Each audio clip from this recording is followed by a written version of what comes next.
Some people say that rich nations should help poor countries with their basic needs like food and education, while others oppose the idea and argue that the poor nation themselves should try to improve their condition. Do you agree with the idea that rich and developed nations should help the poor nations?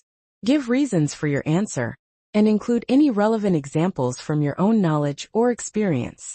The question of whether rich nations should assist poor countries with their basic needs, such as food and education, is a topic that sparks significant debate. While some argue that it is the responsibility of developed nations to help, others believe that poorer countries should take charge of their own development. I agree that wealthier nations should provide aid, but with the aim of creating sustainable development in poorer countries. First, many poor nations face challenges that are beyond their control, such as natural disasters, war, or political instability. In these situations, foreign aid from wealthier nations can provide immediate relief and prevent a crisis from worsening. For instance, after the devastating 2010 earthquake in Haiti, international aid was crucial in providing food, water, and medical assistance to the affected population. Without this support, many lives would have been lost.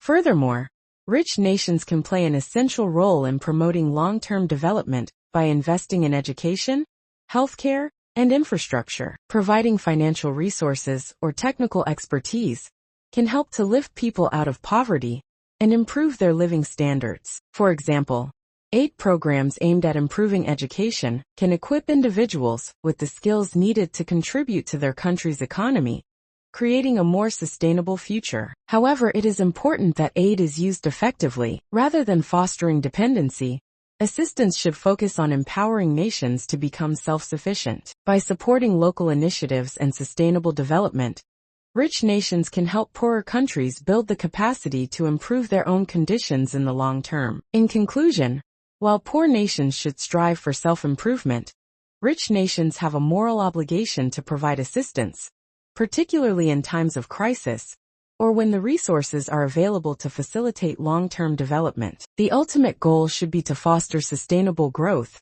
and empowerment for poorer countries.